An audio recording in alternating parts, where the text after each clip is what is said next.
No vídeo de hoje nós vamos relembrar 20 vezes em que a Ford do Brasil surpreendeu o mercado e foi pioneira em lançamentos e equipamentos inéditos até então no país.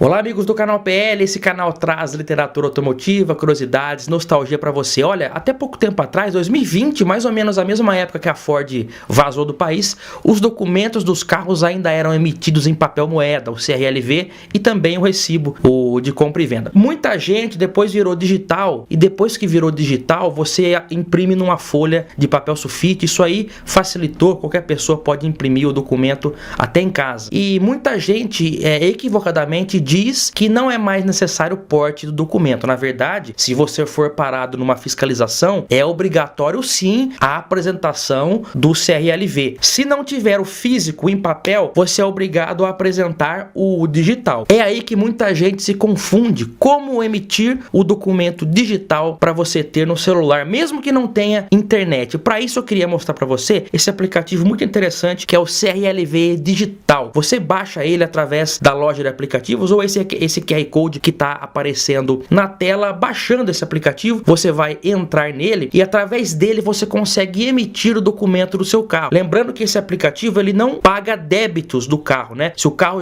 já estiver com licenciamento pago, sem multa, sem nenhum débito, você consegue fazer a emissão do documento do CRLVE, que é o documento de rodar digital. Tem um link do aplicativo na descrição, basta colocar a placa do carro aí no campo correto do aplicativo e você já vai ser direcionado para o pagamento e para receber a versão digital do documento do seu carro. Um abraço ao meu amigo Elias também, aqui da equipe da CRLV Digital, que eu apresento a vocês aqui no nosso canal para simplificar a vida de quem possui qualquer tipo de automóvel aqui no país. A Ford Motor Company do Brasil foi fundada em 1919 em São Paulo, se tornando a primeira fabricante de automóveis em território nacional. Os primeiros modelos produzidos foram o Ford modelo T e o pequeno caminhão TT. No final da década de 20, o já velho modelo T foi substituído pelo modelo A, que já possuía 12 opções diferentes de carroceria.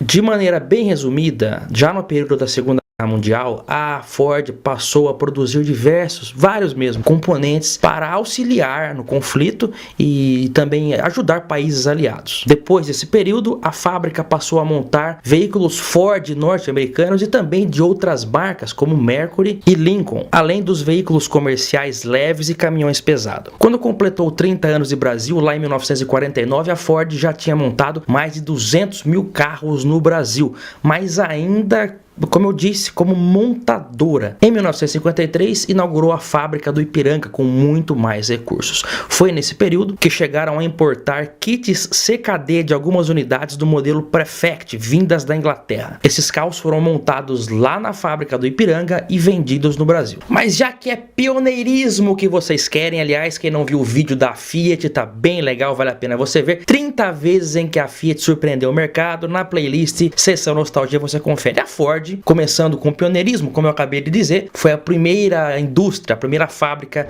brasileira de automóveis em 1919. Foi também a primeira, nos anos 50, a fabricar caminhões já nacionalizados, movidos a gasolina. O que era montado antes disso eram caminhões que eram importados e montados aqui. Os primeiros caminhões fabricados realmente em solo brasileiro foram os caminhões movidos a gasolina, foram os caminhões da linha Ford. A Ford do Brasil também produziu o primeiro trator brasileiro em 1960. A produção de tratores foi tocada pela Ford até o fim dos anos 80, quando a operação foi vendida para a Fiat.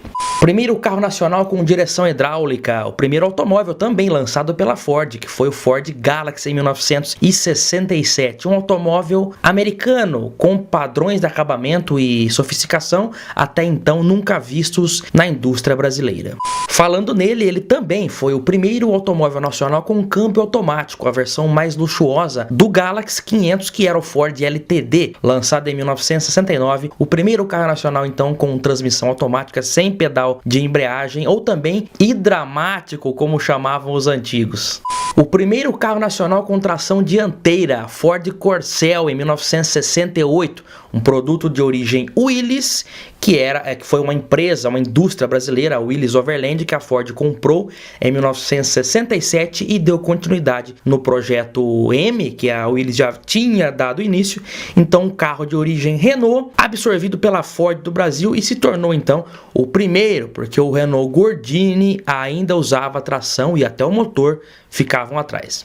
A Ford fez o primeiro recall do país em 1970, convocando 65 mil unidades do Corcel para voltarem às concessionárias para substituir gratuitamente um conjunto de peças da suspensão dianteira para resolver um problema de desgaste prematuro dos pneus. Realmente, o solo brasileiro, até hoje, mas naquela época não era para qualquer um não. Até o Gordini tinha essa fama de ser frágil, então a Ford estava fazendo ajustes ali na suspensão do Corcel.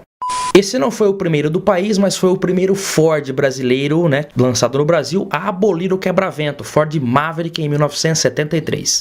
Em junho de 1976, o Corcel se tornou o segundo carro brasileiro a atingir a marca de 500 mil unidades vendidas, ficando atrás somente do campeão Fusca. Corcel 2, lançado em novembro de 1977, ganhou um item inédito em 1980. Era o retrovisor colado diretamente no para-brisa, algo então nunca visto no país. Também em 1980, o Corcel foi o primeiro movido a álcool a ter aquele sistema automático com sensores no coletor para a partida a frio. Nessa época, a maioria dos automóveis possuía um botão onde você injetava manualmente.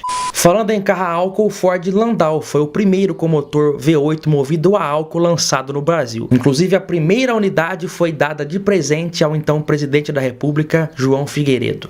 O primeiro automóvel do Brasil com vidros elétricos originais de fábrica foi o Ford Del Rey em 1981, disponíveis na versão ouro.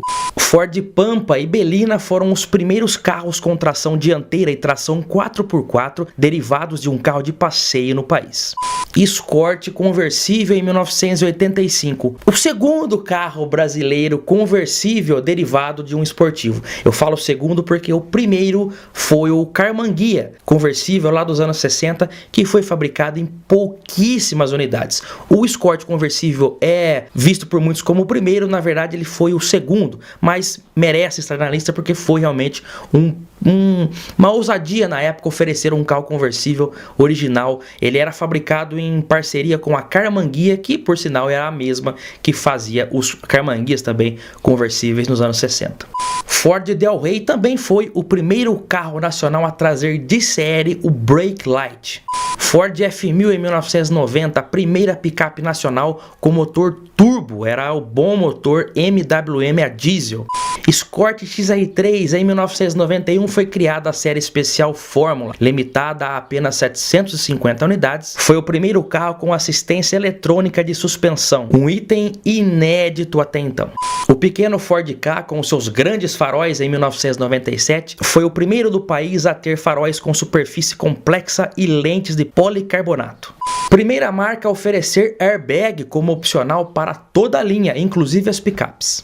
Em 2002, o Fiesta Supercharger foi o primeiro nacional com sobrealimentação por compressor mecânico.